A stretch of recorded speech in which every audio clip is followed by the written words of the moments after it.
Hi, welcome to Bull Squash, and today we're going to do a recap of the Black Ball Squash Open men's and women's draw through 10 thoughts I had written down. So we'll just get right into it. Nothing as long as my last video. 42 minutes might be a bit arduous, but we'll keep it a little bit shorter. And just as an aside, hey, everybody who's watching podcast or listening to podcasts, watching vlogs, my personal advice: watch it at 1.5 speed. So do the same here, and you'll get through it pretty quick. So, first point: the refereeing in this tournament. Not in broad terms. So we'll start with 1 point: forcing the players to play the ball more. I actually think this was overall pretty good.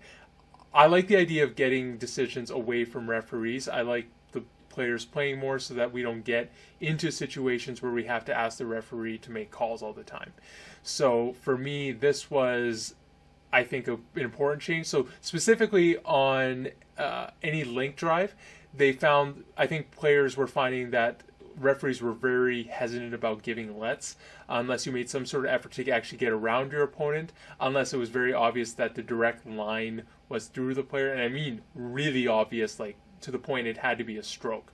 Otherwise, you saw in both the men's and women's draw, especially in that last match with Sherbagi against Dasuki, they were just barreling over each other just to get to the ball because they didn't want to risk at any point a stroke or let, putting in the referee's hands and getting a no let call. So you saw that they were playing more. It's a little bit dangerous, and I don't think it was perfectly handled, but in terms of what they were trying to accomplish, I think they didn't do a half bad job. But for what squash does with the refereeing, I think it was okay. But I'll get into it a bit more later about some other aspects of refereeing.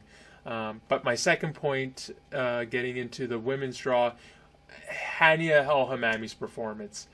So I disagreed with Joey Barrington. He had, up until the Sobi Camille Sir match, he had stated that was the Lisa Aiken versus Hamami was the best match of the tournament up until that point.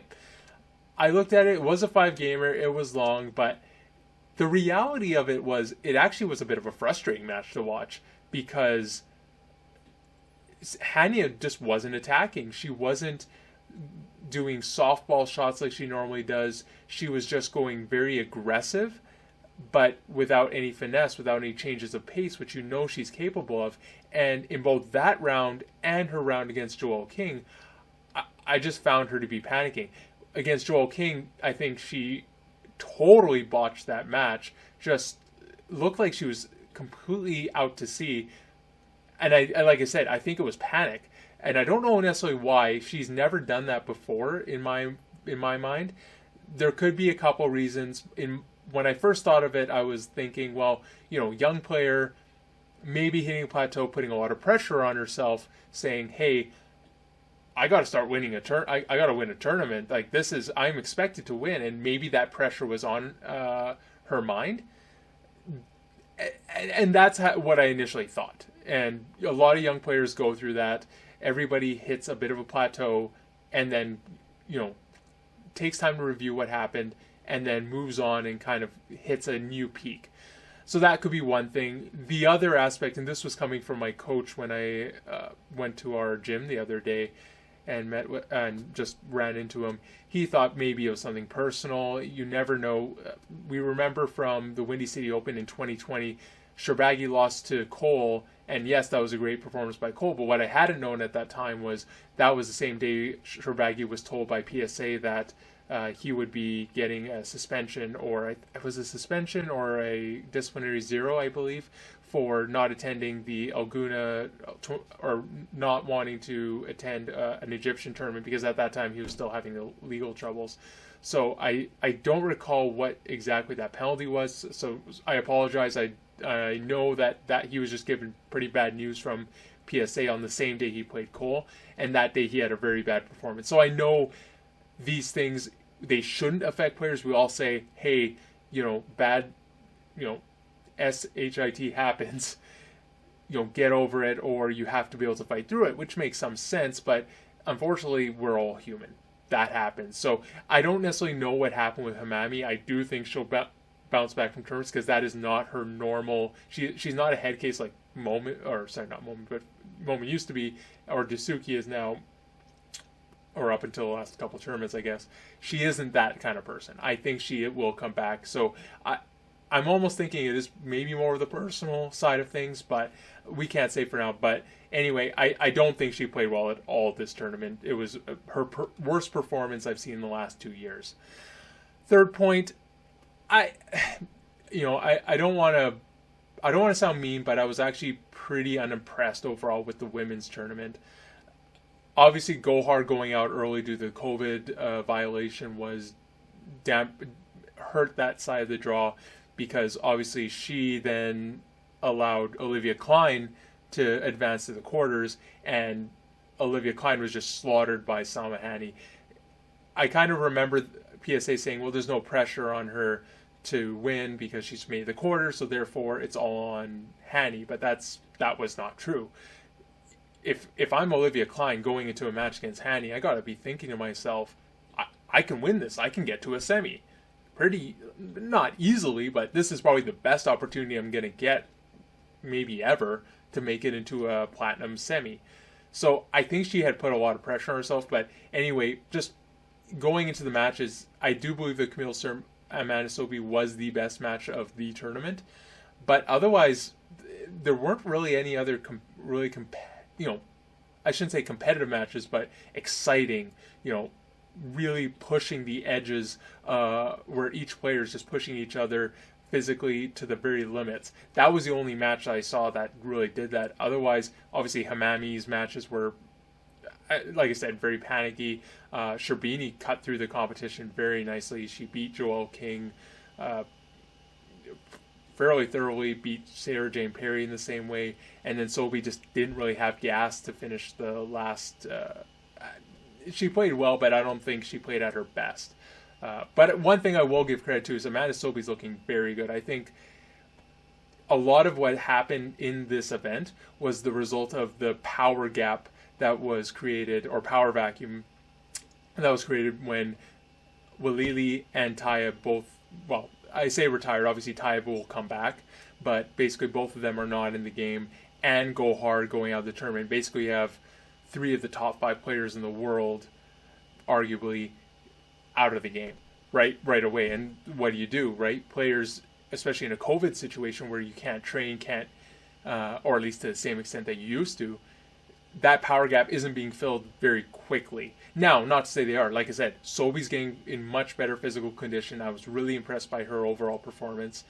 Sarah Jane Perry is still a threat. Joelle King is getting older, but still a threat. But in terms of young players, this is where I really wanted to see a player like Rowana Larabi start to take hold and live up to her potential. I was disappointed by Farida Muhammad. I think she just made so many errors. She looked panicky. She actually said in one of her interviews that now that she doesn't have to wear the glasses, there's a lot more pressure on her. She feels like she's a professional.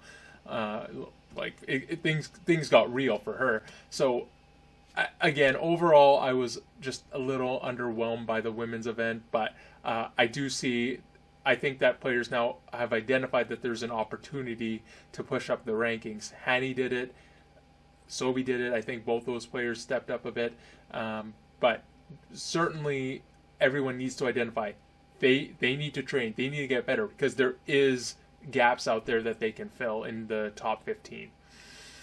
And so just to recap, just to put a cherry on the tournament, Sherbini, number 1, clear. I mean, I don't actually think it's close at this point. Mentally, she is ridiculously solid. Just the most consistent player now. I think her knee, she'll have to manage it, but she's pretty, like I said, solid. Just makes the smartest shots.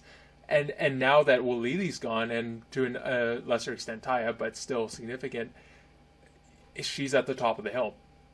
Gohar's still going to create a lot of problems with her. For her, I think that she'll have to come back strongly in the next event. This COVID thing really sucked for her, but what can you do? Hamami did show a little bit of weakness in this event. I do think Sherbini's the kind of player that will have learned from that. Her last loss at the 2020 Black Ball, back in March of 2020 rather. So there's a lot of normally there's a lot of pressure on her. She's only 25, but she's like the oldest 25-year-old I've ever seen. So I expect her to be pretty much keeping the number one position. I don't know. I think for the next few years at least, I don't see any real threats coming. The only players, in terms of development, I can through the pipeline for the next phenom, so to speak, I think is Amina Orfi, and she's 14, 13. So you're waiting at least 5 years before 4 to 5 years before she's going to be, like I said, that phenom next threat. Or at some point you'll see Hamami mentally consistent and battling with her more often. So point, Sherbini number one, won't be taken out for a while. So more going on to the men's side, Paul Cole, I was really impressed by him. Now I know he lost to Marwan, but I think he just introduced he's upped his game again. To me, he never had a really good mid-range shot. When I say mid-range, basically if there's a looser shot around the service box line, I found that that's where he would just kind of go back and reset. I was always worried about his drop shot because it's usually pretty consistent, but he developed a low kill. He's finishing the ball much better. I really think that I was surprised by that. He was finishing way better from the mid-court more than he ever does. And that just adds another dimension to his game that, again, really impressed me. I was very impressed, obviously, by Marwan's performance against him. Just slowed down the pace, forced Cole to generate his own pace on his own attacking shots. I don't think Cole wants to be a grinder. Doesn't want to. I use that word a lot, but some players, there's no better description than grinder for them. But Paul Cole wants to be able to win matches quickly early so that he can get into matches like he had with Marwan and have some conserved energy. But Marwan just played that perfectly against him, took away the pace, attacked at the right opportunities. Still a 5-gamer, so it could have gone either way. I definitely think that at the end of the event, some of the calls at the end of their match were pretty dicey. And like I said, I'll get into a bit of that later. But overall, I think Cole, I underestimated him. I think he should be winning a PSA level event in the next, or PSA Platinum level event in the next year. Which one, I don't know. But I think that, especially with Ali Farag showing a little bit of weakness, I'll maybe talk about that after. But, both him and Muhammad showed a little bit of weakness. And again, when you show that as a number one or number two player, you're inviting other players to get confidence. And Paul Cole has a lot of confidence now. He should keep a lot from this tournament. So going to the next event, I'm actually going to probably back him to maybe take title. Although again, Marwan has kind of set a new standard for himself and will probably be a world number one very soon. Oh, and I guess this also applies to the women's event, but my next point is on wildcards. I do not like... So I don't mind wildcards. I understand it's great to get young players into the game to show their abilities. A lot of sports have them, as tennis has them all the time. I am not a fan of having the wildcards on TV, on the actual PSA feed. They could have had any number of the side court matches moved to the main, to the glass court, and they would have been way better. The wildcards they had for this event were pretty terrible, in my opinion. And don't get me wrong, I don't mean any offense to them, but I'm a paying member of PSA Squash TV. Lots of people are. They don't want to see that. That's not what we're paying PSA to do. And that doesn't even get into the fact that we don't want technical difficulties like they had in the, I believe it was the women's final. I can't remember which one it was, but I was so frustrated when I was tuning in, and it was just like black, and the website wouldn't work. And I went to the Facebook page, and everyone's complaining. I'm like, this has happened before, by the way. So, wildcard, that's a bit of a side to the wildcard thing. But PSA has to respect their customer base a bit better. I understand that there might be pressures from sponsors in the tournament, sure, but that's, again, you're trying to expand your game. You are a growing game. You're not established like NBA, NHL. You're nowhere near that. So, do the basics right. Put the wildcard matches on the side courts, please. I was really interested by Marwan's point at the end of his semifinal against Joel Macon about how it'd be nice to have more breaks, he appreciated the best of three format now because of how exhausting he had to go through both Paul Cole and Joel Macon.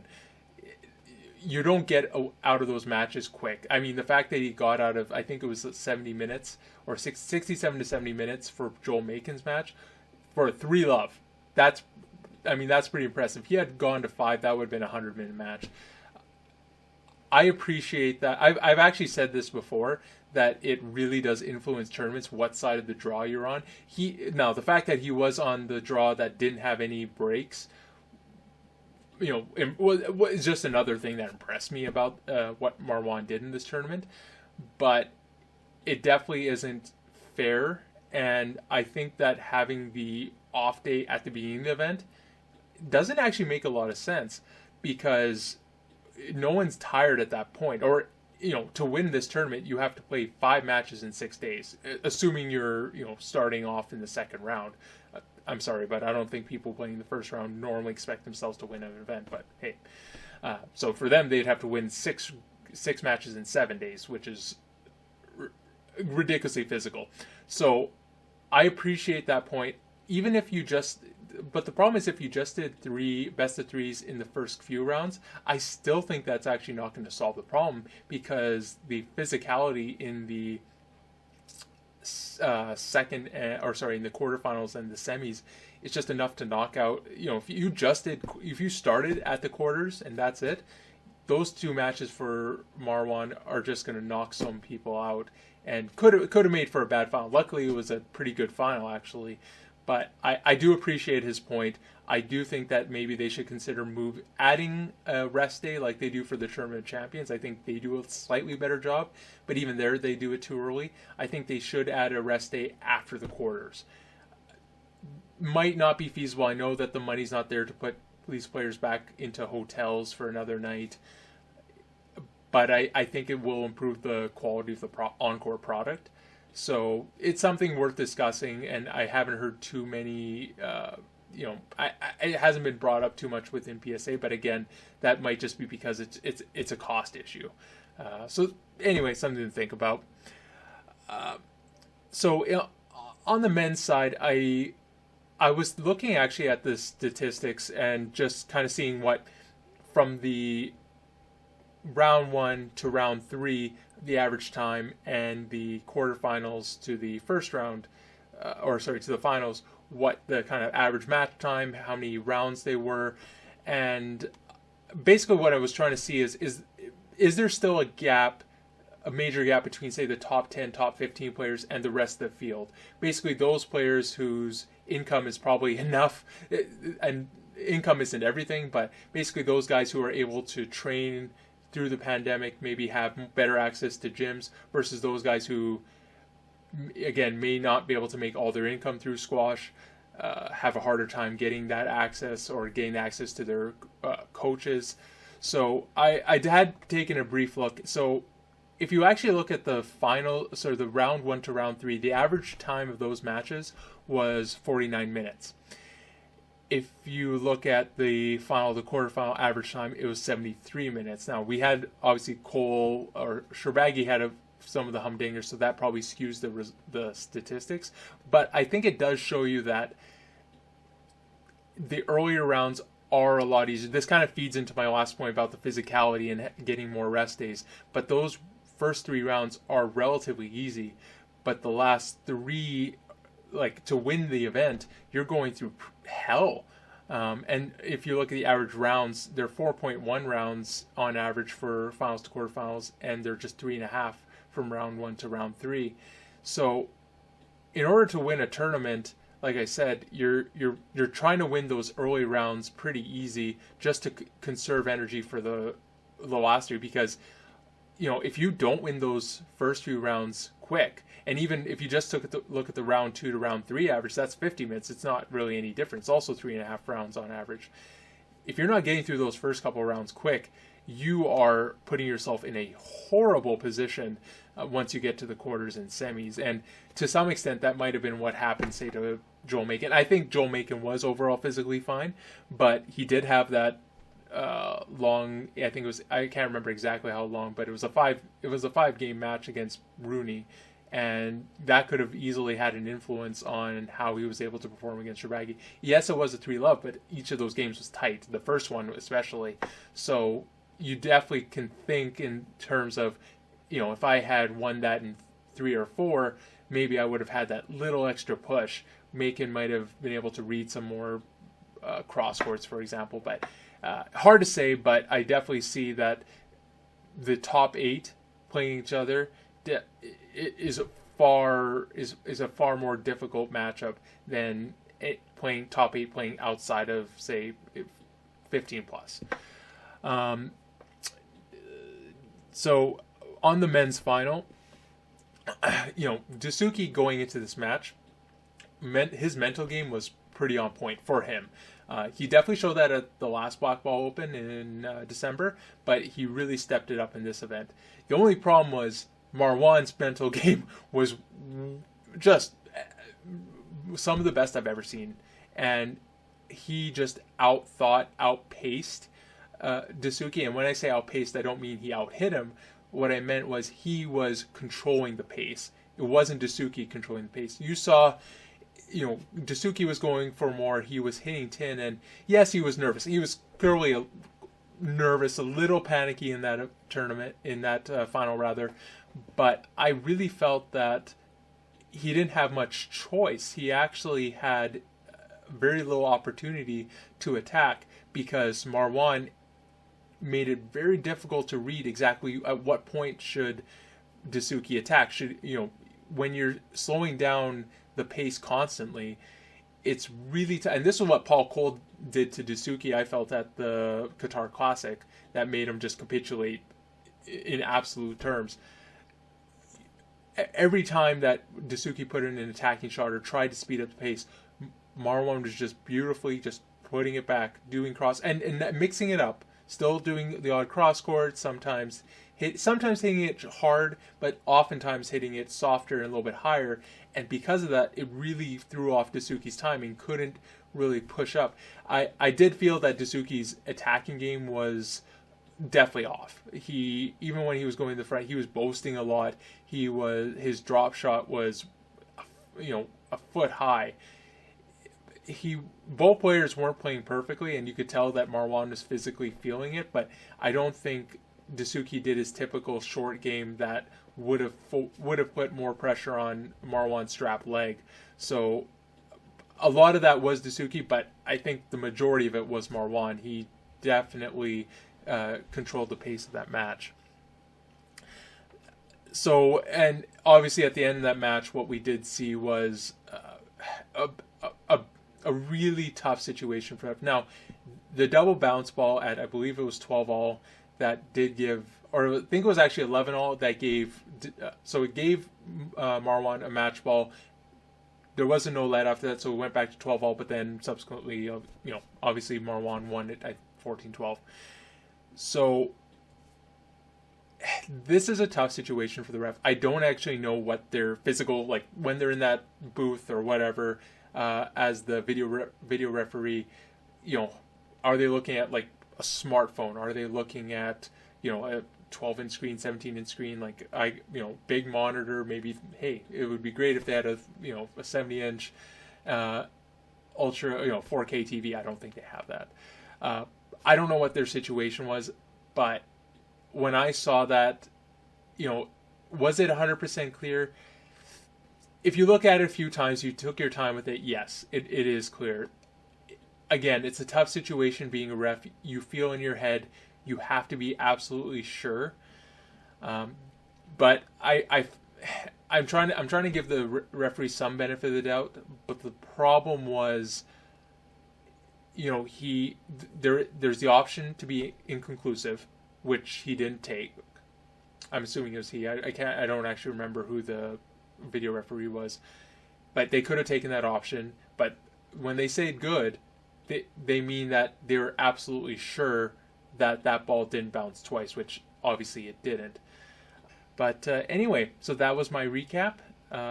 We got a few more weeks until Manchester, so my plan was maybe to do a player analysis in the next 2 weeks, but I haven't quite decided what my next video will be. But in any case, thanks for joining me. Like the video, please comment, let me know how I'm doing, and yeah, have a good night. Take care.